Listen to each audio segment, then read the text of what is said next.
Thank you to the IEEE and to Cadence for hosting this. This is one of a series of talks. How many of you have seen prior talks either in person or on our videos? Well, this talk is on a black art prediction. It's down in the bowels of every CPU. It is absolutely critical, but it's a maze of twisty, turny little passages. And, well,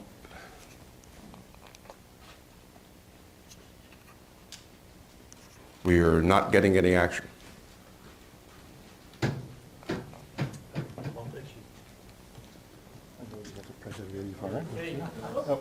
There we go. Hey. Okay. Yes. What is prediction? It's a portion of the microarchitecture. Like the caches, it's not visible to the programming model. On the other hand, it can succeed or it can fail, and that becomes part and very visible to the effectiveness of your program, though it's not part of the programming model because it has a strong impact on performance and power use. It's an evolving field.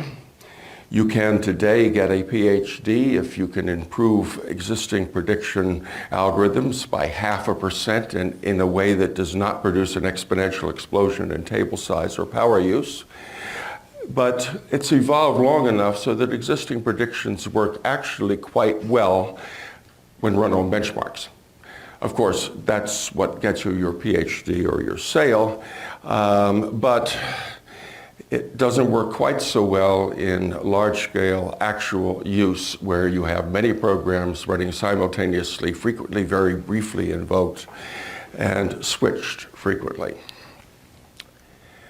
The mill is a general-purpose CPU architecture. It is new. We are a commercial enterprise. This is not a research effort. To anticipate a question, we are still several years from having anything we can sell.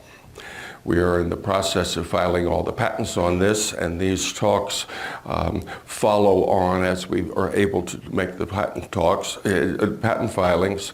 But in terms of questions, you may ask me something that I'll have to answer. I'm sorry, the filing for that is not in yet, but I'm very much open to questions. It has a 10x single thread architectural power performance advantage.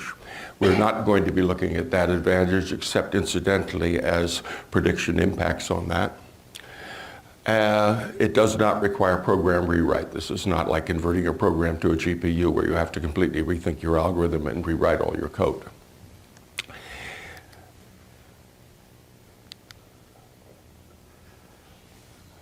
I'm going to assume that you have at most a hazy understanding of prediction in existing programs or existing architectures, so I'll explain a bit about what the problem is and how conventional prediction works, and then our novel approach. This is one of a series of talks. You're there. You can find videos and so forth, such as many of you already had at that website. The URL will come up again at the end. Caution. What I'm going to say is a gross oversimplification. I'm trying to convey an intuitive understanding. Those of you who ever actually worked in this area will immediately recognize that important things are being ignored. The reality is much more complicated, and in particular, individual architectures and indeed family members vary immensely in how they do prediction. So especially when I'm not talking about the mill, I'm giving you a sort of a general sense of where prediction is. It's done completely differently in some other architectures. The fundamental problem is a divergence between branches and pipelines.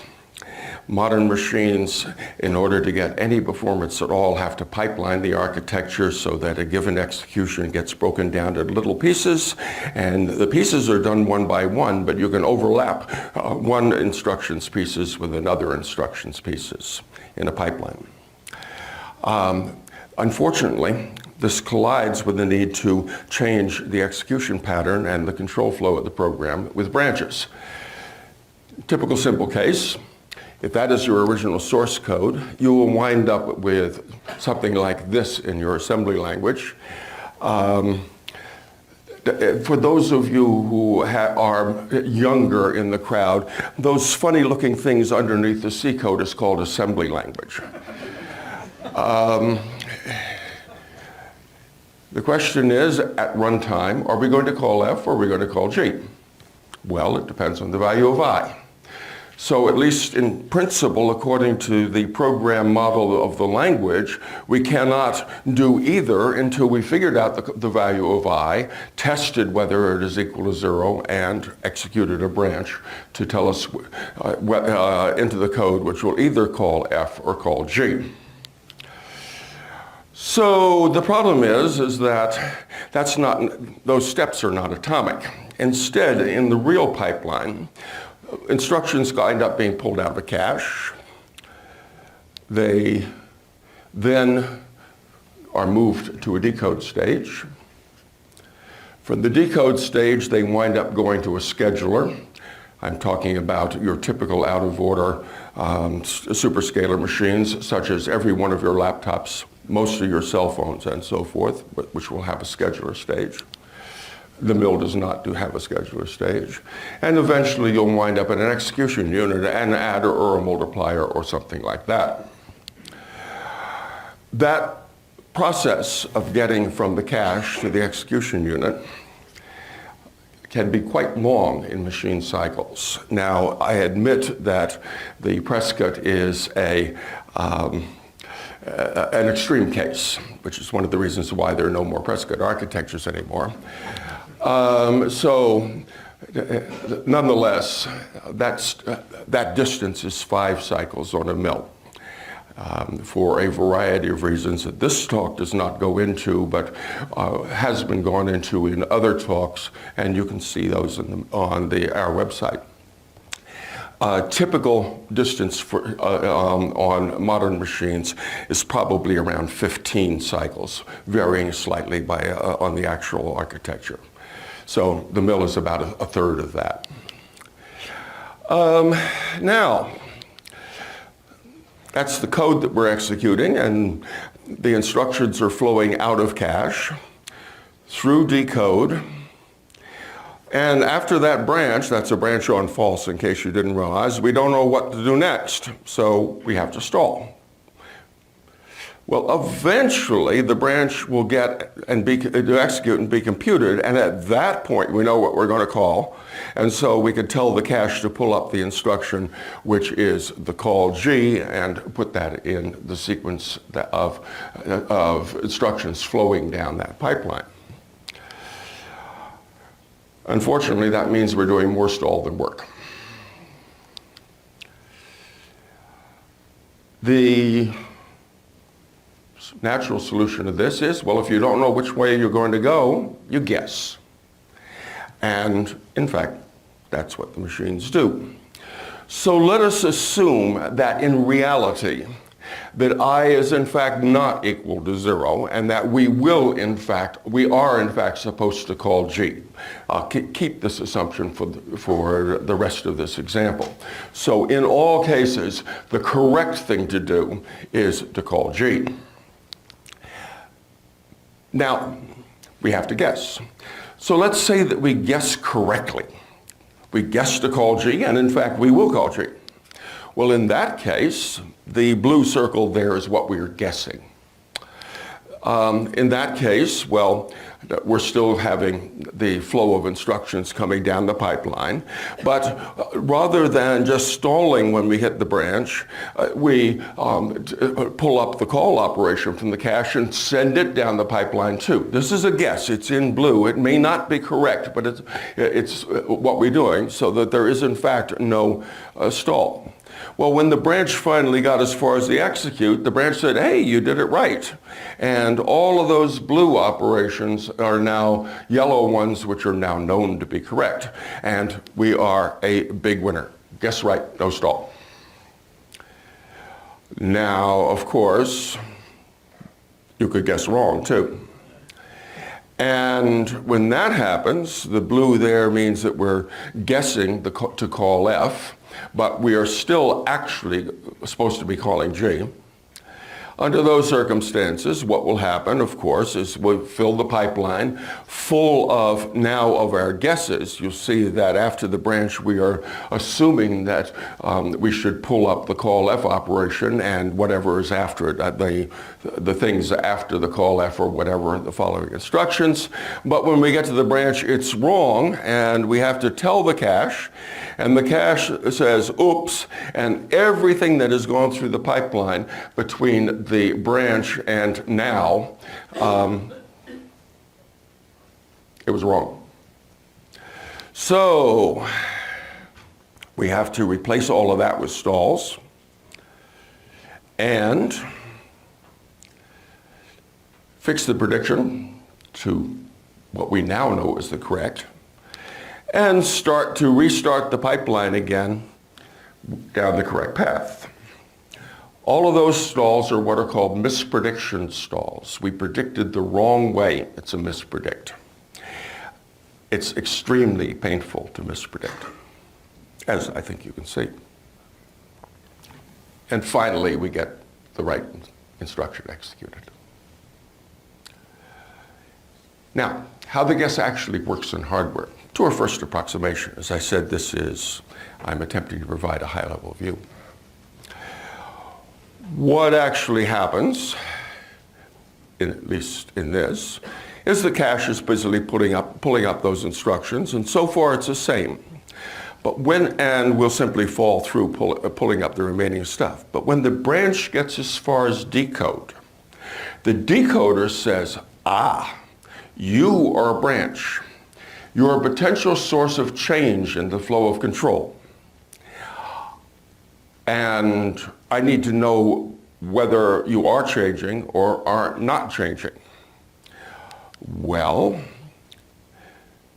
that branch, the fact that we had such a branch and where it was and a bunch of other history information that varies greatly depending on the implementation, gets forwarded to a branch history table, which is a hardware data structure that essentially contains the branch activity history of recent and or busy branches.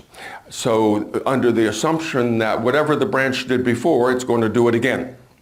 So we look that branch up in the branch history table, comme ça.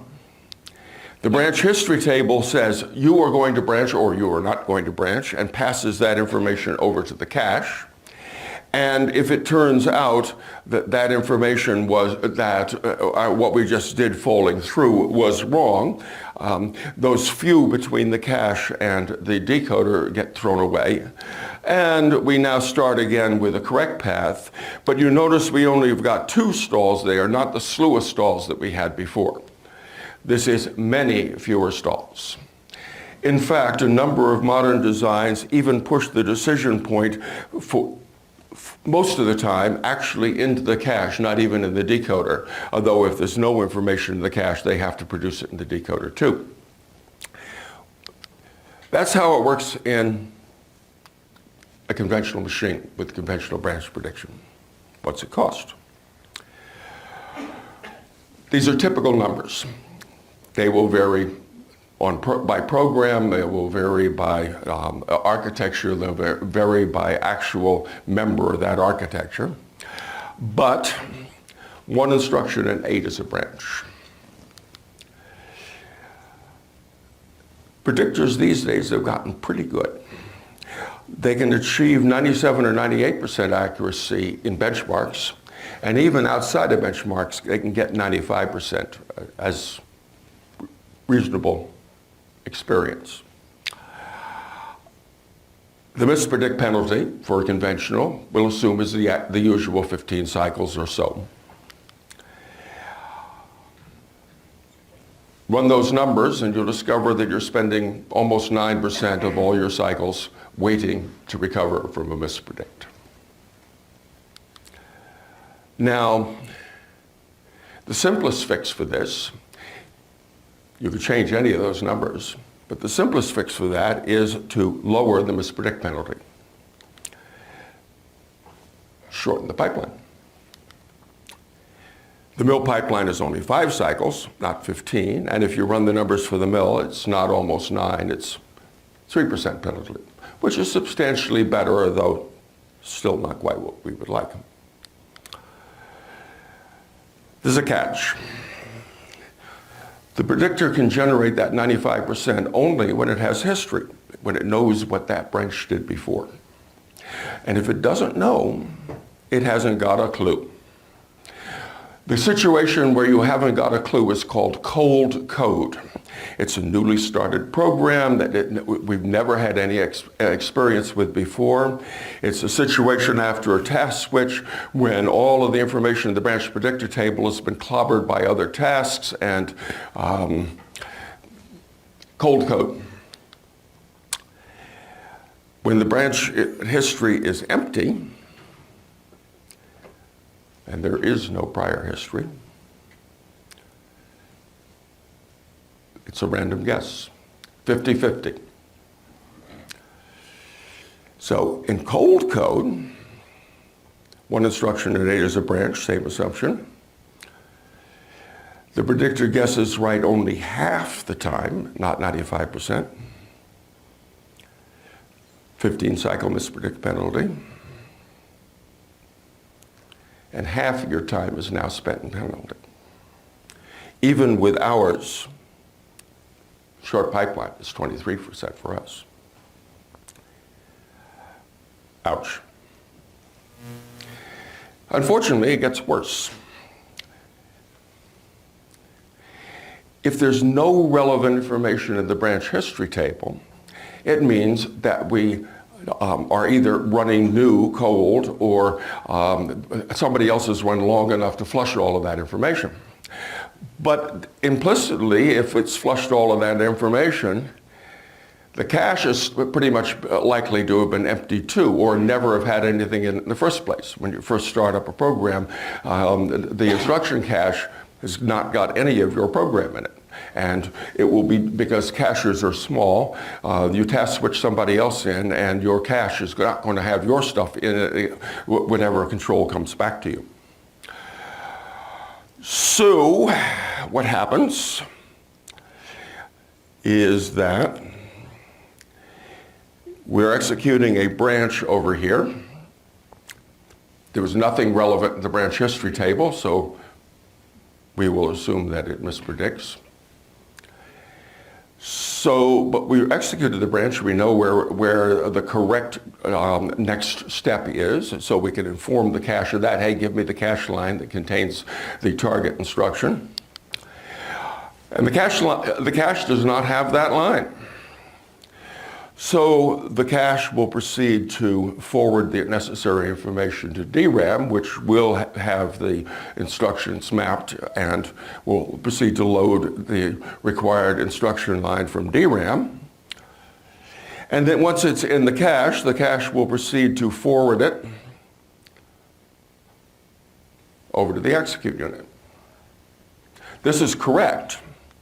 Unfortunately, the time between the cache and the instruction unit is the same 15 cycles, but the time between the cache and DRAM can be 300 cycles.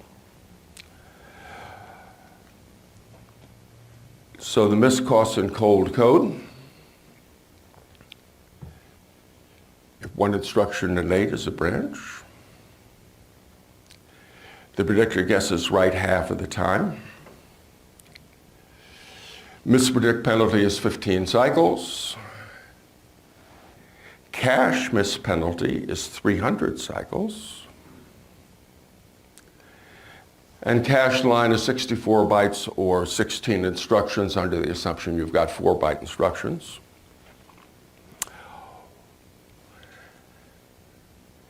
That's a problem. In case you've ever wondered why your programs are so slow to get started when you first run them, you're looking at a major part of the problem. In case you're wondering, whenever you've got a whole lot of different programs doing activities going on continuously so that the hardware is task switching up the wazoo, that's a good part of your problem. In fact, for most applications on most machines, there's relatively little excuse to have multiple cores. What the multiple cores give you is the opportunity to task switch but leave everything because you're switching across cores rather than across tasks within a single core. And so you don't wipe out the branch predictor table and you don't wipe out the top level cache. That's a good reason for having multiple cores, especially from Intel's point of view. Ouch. What do? Well, there's been a whole lot of proposals, research work. This is an active area of research. One obvious thing is to use bigger cache lines. You're more likely to pull in instructions that you're going to need. After all, when we request the cache line, we don't know whether the control is going to stay in that cache line or move to a different one through a following branch. The problem with that is that you wind up with internal fragmentation because you wind up with pulling in instructions that are in fact not in the flow of control. And effectively you wind up with no gain. Another approach is to fetch multiple lines. That is done. Most modern machines tend to fetch 2 lines unconditionally when they take a mispredict, because this is found to cover most cases. And the guys who take 3 lines are going to spend another 300 cycles going to memory. But if you buy and pull in 3, you wind up getting so much thrashing in cache that no gain. In fact, despite trials of many, many different things, no technical solution has been found that actually works very well. So, how about the non-technical solutions? Choose short benchmarks.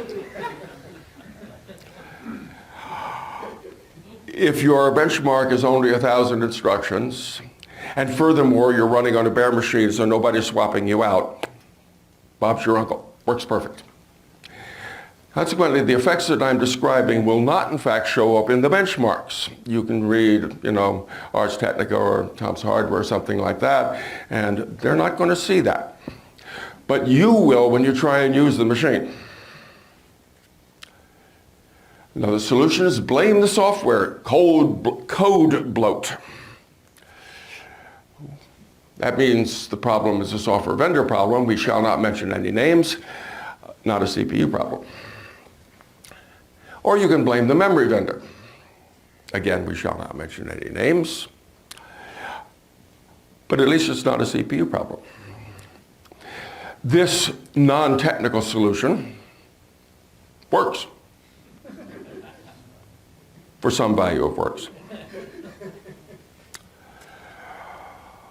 So, the fundamental problems that any approach to prediction, we all have to face this, are threefold. You don't know how much to load from DRAM. You take a miss, for all you know, it's going to, the code you're going to use is in 1 line or 100 lines. You got no way of knowing. You can't spot the branches until they're loaded, which means you can't look things up in the branch predictor table until after they have come in from memory and after they have been decoded. And even if you spot the branch, you can't say which way it's going to go without history in hand from prior experience with this branch. This is the fundamental problem that every architecture has to address. Isn't static prediction, static branch prediction is least correct more than 50%? Well, yes, if your instruction set supports static prediction, and many do. Let's hold questions until after. Static prediction typically can get as good as 60-40. It's easy to predict some things like loops. You can assume that the loop is going to be taken. But now, the mill. I'm going to give you our bold responses to this. The mill does know how much we'll execute. It knows where the branches are, even though it hasn't seen the code yet. And it can predict a never executed code. The rest of the talk will tell you how we do it. First, we have to comment on code organization in memory. An extended basic block is a sequence of code with a single entry point and potentially multiple exit points. This is not a basic block with one in and one out. This is one in, potentially multiple outs. So something like that in memory. Branches can only target the entry point. You cannot jump into the middle of an EBB, by definition. That's what an EBB is. Execution will, as the program's control flow executes, will flow through a chain of EBBs. So your program counter points somewhere into an EBB, and there'll be a branch that points to the front of another EBB, and then there'll be a branch which points to the front of still another EBB, and so on down an execution chain. That chain may, of course, contain loops. With an EBB organization, unlike in a conventional, which predicts every branch, you do not have to predict the branches. Because you've entered at the top, there's exactly one of the many possible places you will exit on. So it's all that's necessary is to say, where are you going to exit? The mill predicts exits, not branches. If control enters there with the blue circle, we can predict that control will exit there, or one of the other exits, but whatever the prediction says. We do not have to have any information about the other possible exits. To represent an exit in our internal structures in the hardware, well, code is sequential in memory, like usual, and the instructions are held in cache lines, per usual, and cache lines themselves are also sequential in memory. If we enter at the EBB entry point, remember every EBB has a single entry point, and in turn we predict that we will exit from that exit point, then we can represent the prediction by the distance between them. Now we could represent that as a number of bytes or a number of instructions. The mill does not. Instead, we predict it as a combination of a number of cache lines. In this example, the entry point to the exit point is going to traverse 2 cache lines, so that the cache line count is 2. And an instruction count of the number of instructions in the last cache line, 3 in this case. This pair is sufficient to say how long we're going to spend inside this EBB before we exit. Now, that doesn't say where we're going to go, so the predictions also contain an offset to the target that we're going to transfer to, some random hexadecimal number as an offset, and for various reasons, an indication of the kind of transfer. Is it a call, a branch, a return, or whatever? So what that prediction, those 4 fields mean, when we enter the EBB that this prediction belongs to, fetch 2 lines, decode from the entry point through to the past the third instruction in the second line, and then jump to entry plus offset. That's what the prediction is telling us. The exit table, there's an exit table, there's not a branch history table. The exit table holds predictions in that format. The capacity varies by mill family member. The mill is a family in the sense that the 360 was a family and with potentially quite different internal organizations, sizes, performances, and power use. The exit table, in current implementations, this may change with time, it's a direct map with victim buffers.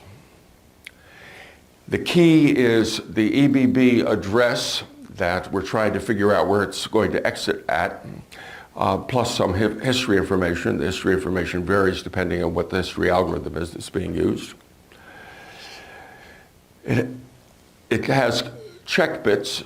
Because it's a hash table, obviously it's possible that different things will sit on top of each other, and you want to make sure that the prediction you just looked up belongs to the EBB that you're trying to predict from, and not something totally irrelevant that happens to have the same hash value. And so this check bits which say, is this valid or not, with some statistical probability. It doesn't have to be exact the way a cache has to. And it can use any history-based algorithm, of which there are a ton in the literature and in actual use.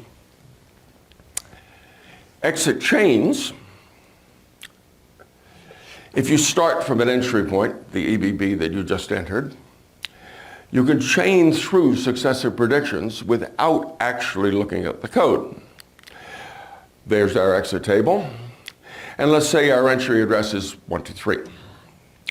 Well, we'll use that as a key to probe the table, and we'll get back a prediction.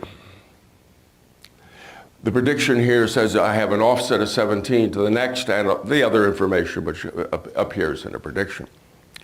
So consequently, where we're expecting to transfer to is a sum of 123 and 17. So we add those, and that gets us the next EBB entry address, which we can then use as a key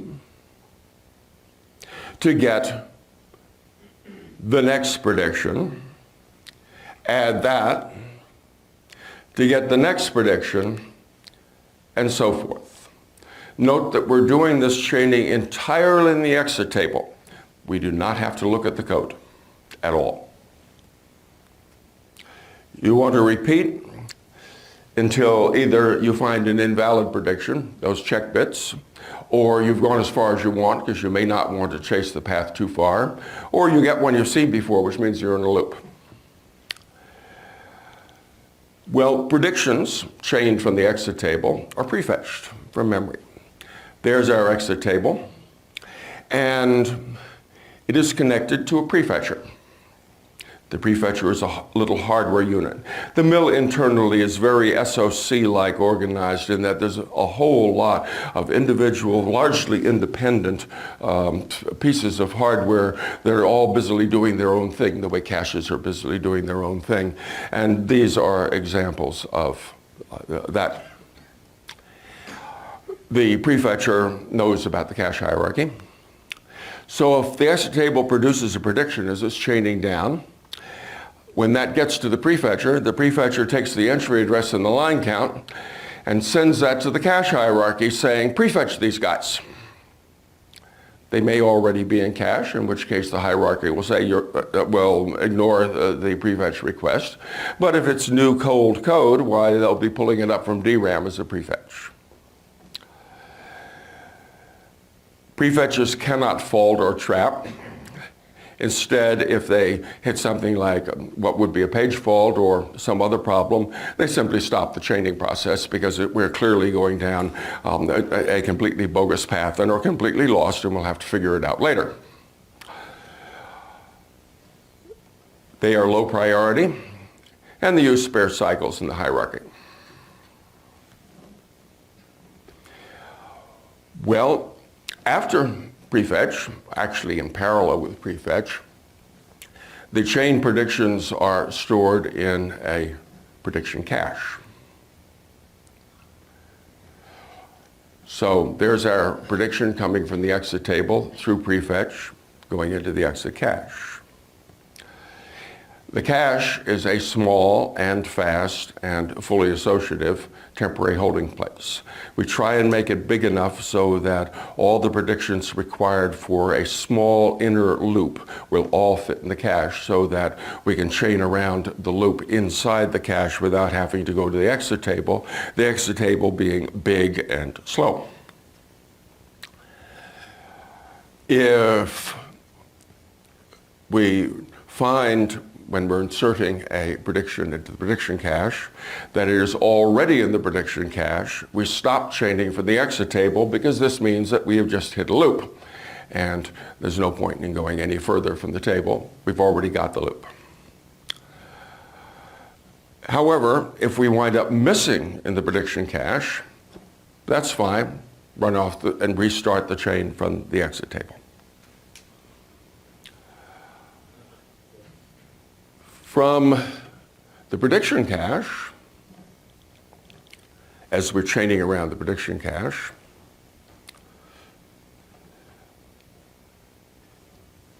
predictions will chain into the fetch unit. The fetch unit, like the prefetcher, is connected to DRAM or connected to the cache hierarchy.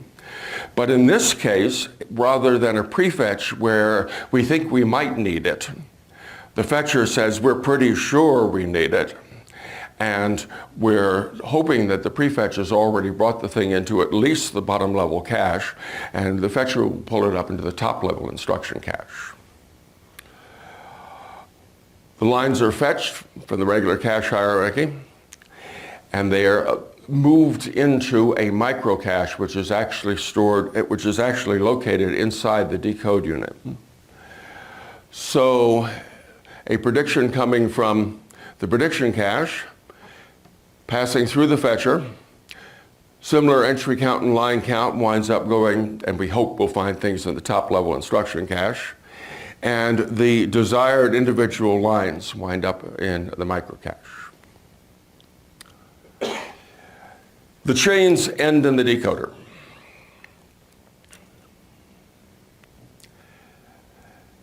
As a result, the decoder is receiving 2 queues worth of information.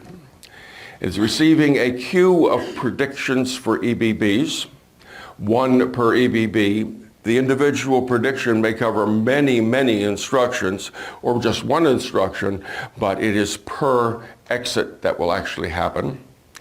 And it's also, from the microcache, getting a queue of cache lines, where the block of cache lines corresponds to an individual prediction. These 2 queues are in step but not synchronous with each other, so that the decoder can be grabbing predictions whenever it's run to the end of the current prediction, just grabs the next one off the queue. And simultaneously, it is pulling cache lines from the microcache so that whenever it comes to the end of a cache line, whether it's the end of a prediction or not, it has available the next cache line to do shifting and decode. Timing. To get from the exit table takes 3 cycles. It is big and slow. The prefetcher and the prefetch cache insertion run in parallel. That takes 2 cycles. The fetcher and the operation of the microcache, also running in parallel, takes 2 cycles. The decoder, for our instruction set, takes 2 cycles. And a mispredict penalty forces us to go back to the microcache, typically, and redecode, so we're a total of 4 cycles, plus we have to execute whatever we fetch, so our mispredict penalty is 5 cycles, assuming that what we wanted was in the microcache. If we have to go further back and the mispredict is way off in the boonies, we may even have to go all the way to DRAM, but this is the best case, which is also the common case. Once started, the prediction can produce 1 new prediction every 3 cycles coming out of the exit table. This is sufficient considering the buffering which is present in the prediction cache. The exit table could, in fact, be speeded up on that, but we prefer to keep the power low, and speed equals power. So taking another look at those fundamental problems. Don't know how much to load from DRAM. Well, we know how much to load from DRAM because there's a line count in each prediction. Can't spot branches until they're loaded and decoded. We know where the branches, or rather where the exits are, because it is 3 instructions into the last line, or whatever it is. Don't have to decode in order to find that. We know where the branches are in unseen code. Haven't addressed that yet. The rest of the talk will be about that. No, we know where the branches are. We can't predict spotted branches without history, and the rest of the talk will address that.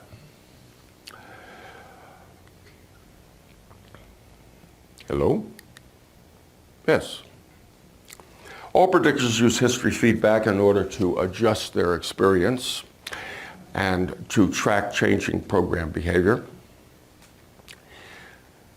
As information flows from the exit table, as predictions flow from the exit table to the execute units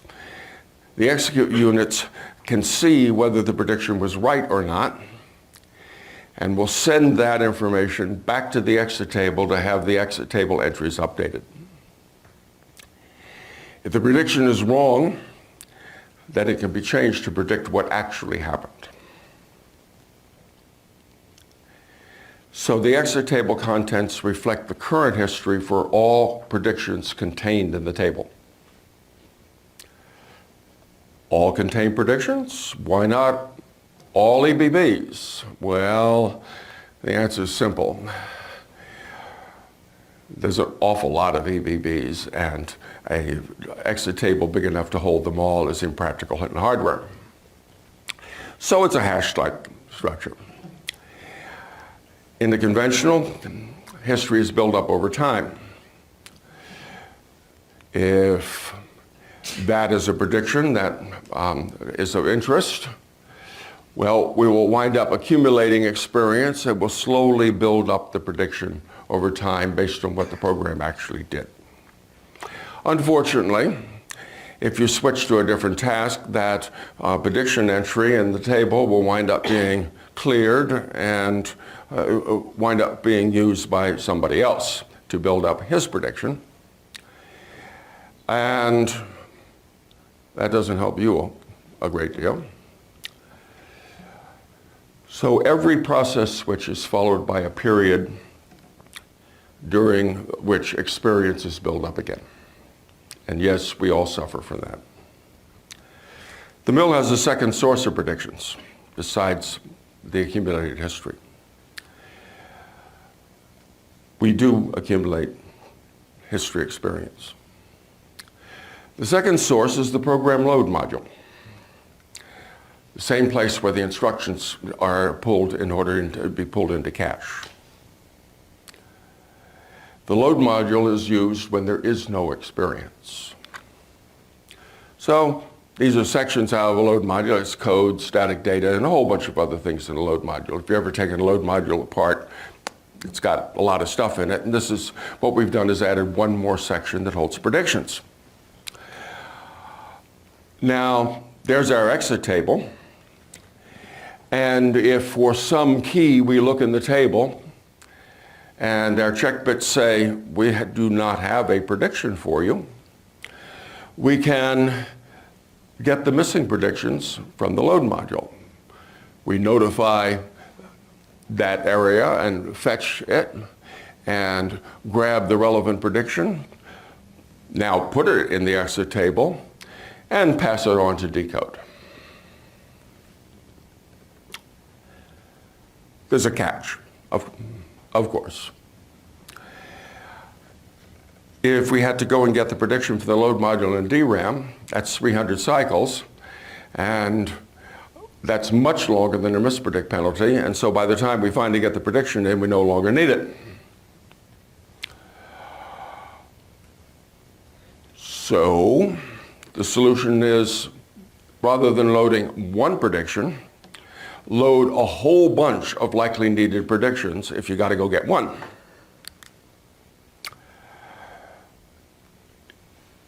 We send the request to the for predictions to the load module, and we not only get one, we get a slew of them. They are now available for future flow of control under the assumption that if we haven't got one for this, we're probably not going to have one for the other ones which are coming up in the future. What predictions are likely needed? Well, we could load on any mispredict. Don't really want to do that. The reason why is because we had a prediction, it was just wrong. So what we should do is simply adjust our experience, the history with that particular prediction. Should we load if there is no prediction in the table at all, which is different than having a wrong prediction? And probably not, because it may just be a rarely taken branch or control that, or one that has happened to have been randomly paged out, and we simply do not want to pull in a whole lot of other stuff and do a whole lot of work of going to memory for predictions which we're probably not going to need. So what we should really do is bulk load predictions only when we're entering a whole new region of the program that we've not seen before. Then we want to pull in a whole lot so that we can get ahead of the bring them in one at a time, bring it in one at a time problem. What's a region? Well, like a function.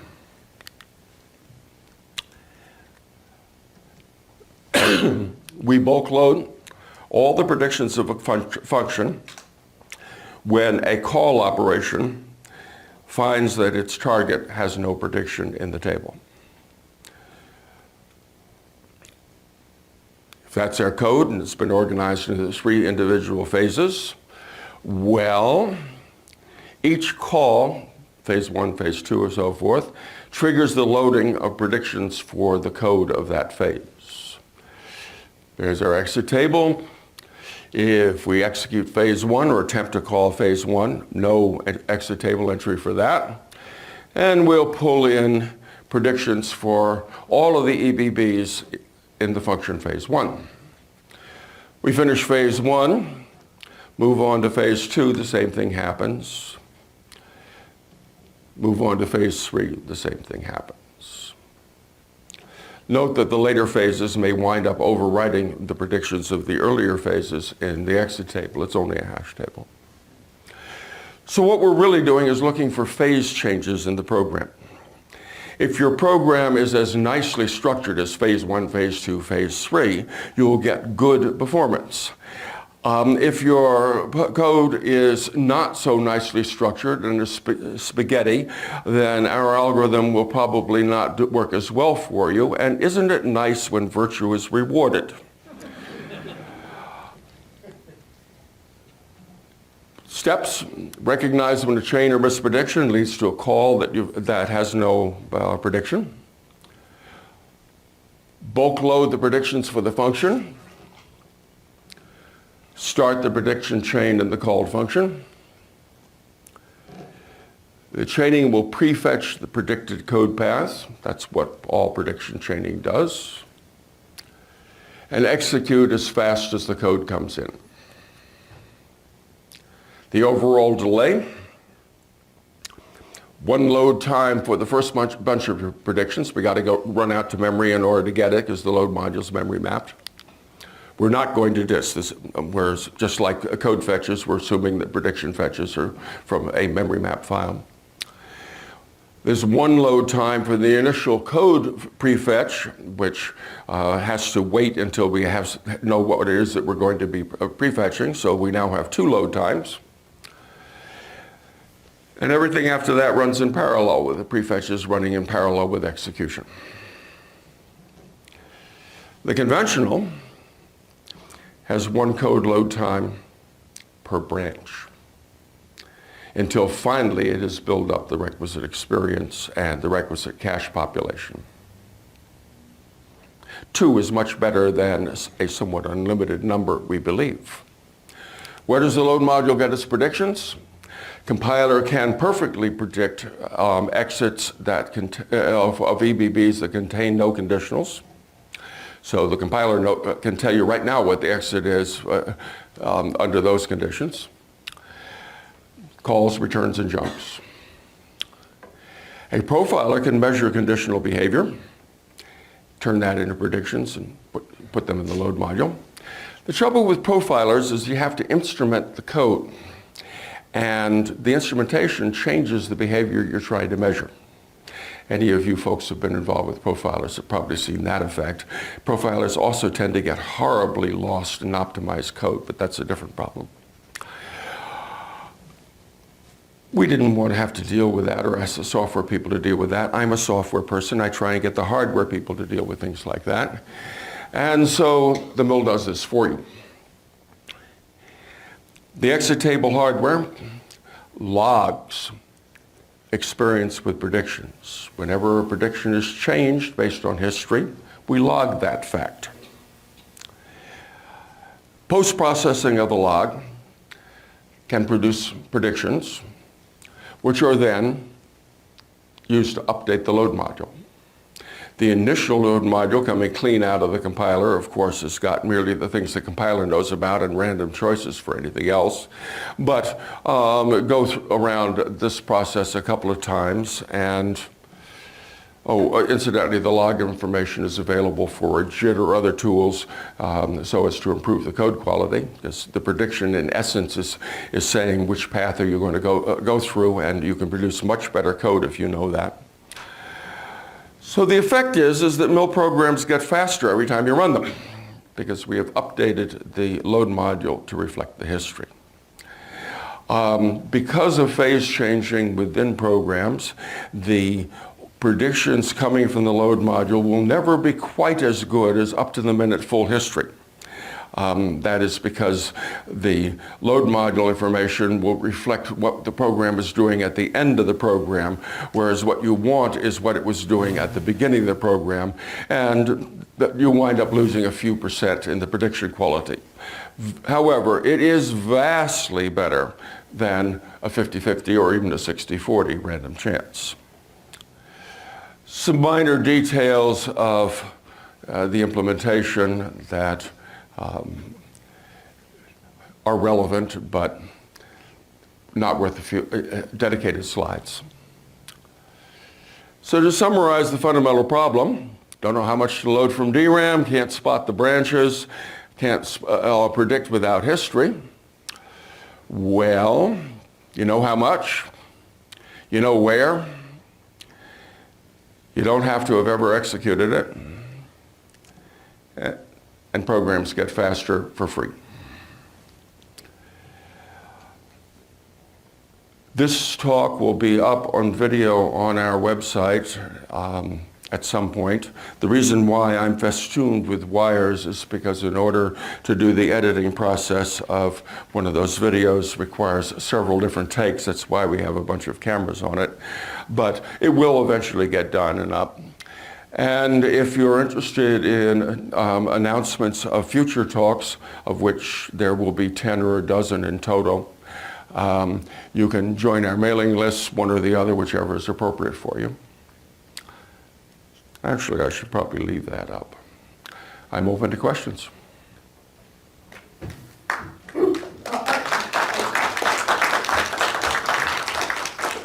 So I'll walk around with the microphone so we can record the questions as you have them. But first I'd like to give Ivan his certificate. Thank you. And you. And your hat. I know just the person. And there's a Shameless plug for our website. We'll also have Ivan's presentation posted. So if you raise your hands, I'll walk around with the mic for questions. Fair warning in terms of questions. I'm somewhat deaf. If I start doing this, would someone who can speak loudly and close to me repeat the question for me, please? The gentleman all the way in back. We need a microphone with that. Excuse me, I hadn't realized there was a microphone in the audience. I didn't mean to steal it from you. Much better. What makes you to make a decision on going for the full associative cache, fully associative, instead of n-way associative? Could someone read that for me? What made you make the decision to go to fully associative as opposed to n-way cache? Speed. Speed and size and simplicity. This is, the details of that implementation is very implementation dependent. As more at the higher level of the architecture, what the program can see, have very little influence on such things. The gentleman I just asked to answer the question is the person who winds up deciding whether it should be an n-way or fully associative, and I'm sure that decision will be made differently with different versions of the machine.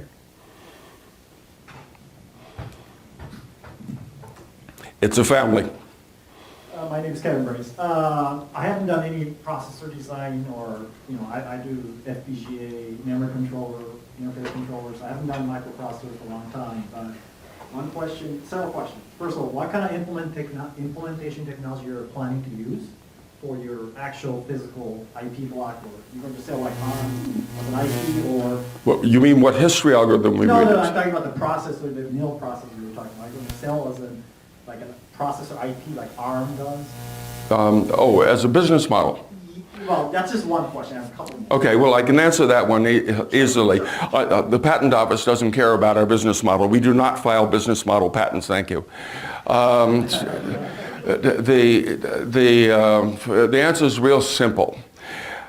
Intel's quarterly dividend is bigger than ARM's annual sales. Consequently, our model is to be a chip company like Intel with a fallback strategy of being an IP company like ARM. Okay? Second question. Second question. So you said there is, a post-execution feedback mechanism to the program, right? This is true of every predictor. Is that for just profiling prior to shipment, or is it like always being done? A typical, very simple-minded one is a 2-bit saturating counter, no longer widely used, but typical. And if you discover that a branch is taken, why, you increment the counter. If you discover that it was not taken, you decrement the counter. And if the counter is saturated high, you say it will be taken. If the counter is saturated low, you say it won't be taken. And essentially what you're doing, you're dynamically adjusting the prediction that you're making based on the history of that same branch, or EBB in our case, as you have seen it before.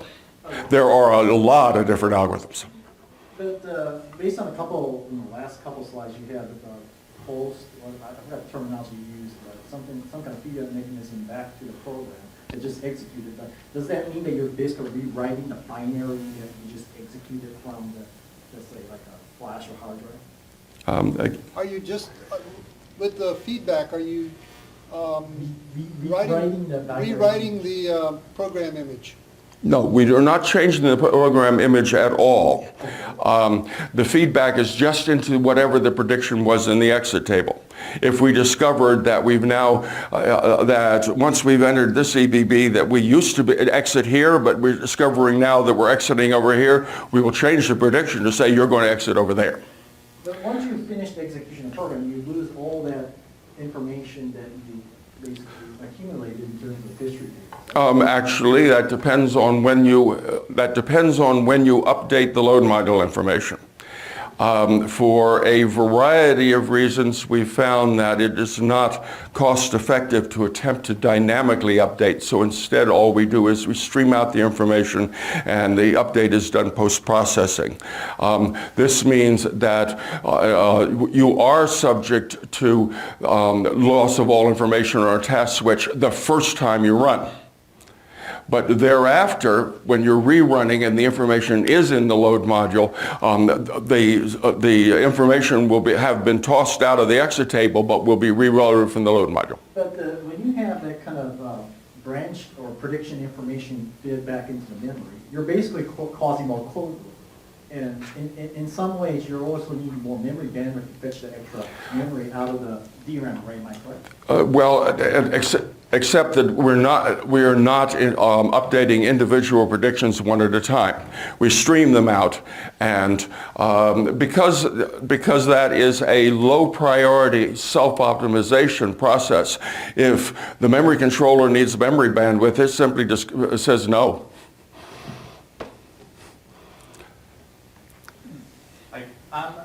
What kind of target offset do you use for a return prediction? Like if it's returning to the previous stack frame, then is the target offset available? What target offset do you use for a return prediction? Okay. Not shown. I had enough boxes in the sequence there.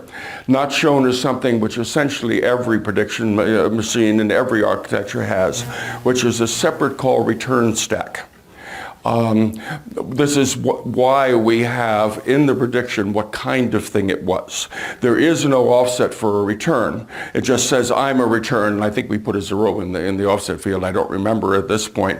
And when that prediction ultimately works its way through the prediction cache and down into the queue that leads to the decoder and reaches the fetcher looks at it and says, "Oops, you were a return."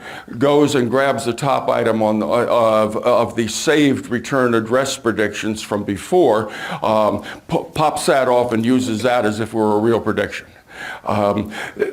There's a lot of moving parts inside of one of these things, and you really don't want me to go into that level of detail.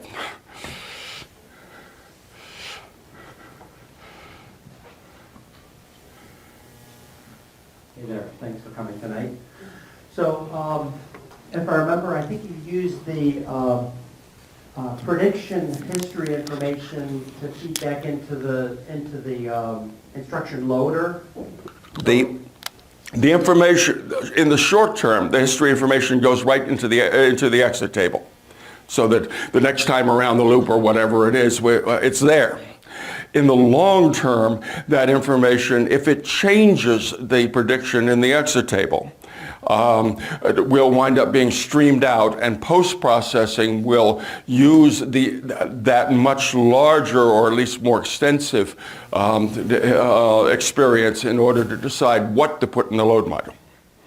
Okay, so my follow-on question to that is it feasible to possibly have some of that information be persistent from execution to execution, since now it seems to be a little bit more exposed than branch prediction typically is?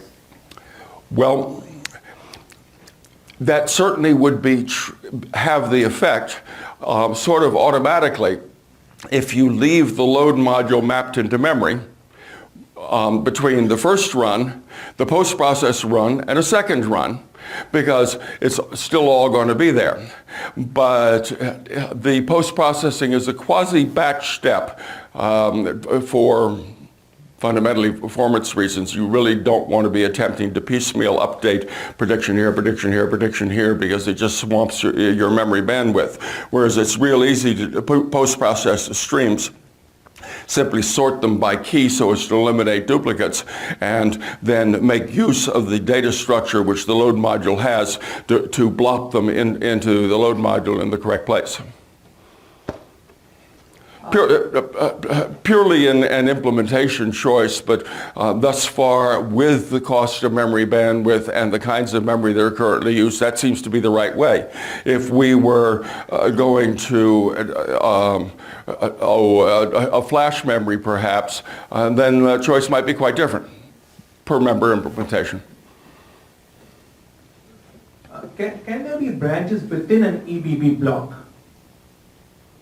Again? Can there be branch statements within an EBB block? For example, loops or some other statements within an EBB block? MIL does not support self-modifying code of any kind. It is a Harvard architecture. A JIT, a just-in-time compiler, has to create the new code on the data side and then make use of cache control operations to move it to the instruction side. This is a common structure in modern machines. Self-modifying code, anybody who does it deserves it. Okay, so this is going to be the last question, and then we'll start moving out. So I must be available outside for questions too. Hi, what instruction set are you using? What instruction set are you using? Our own.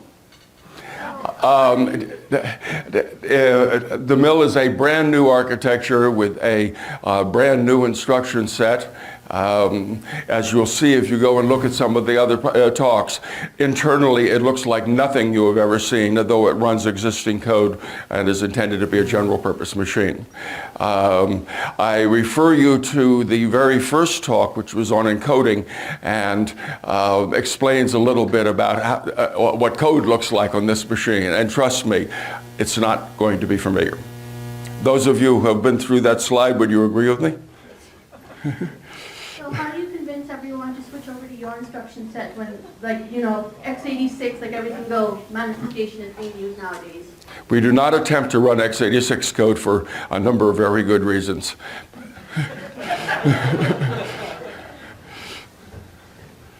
Okay, thank you. Thanks again, Swati. And thank you all.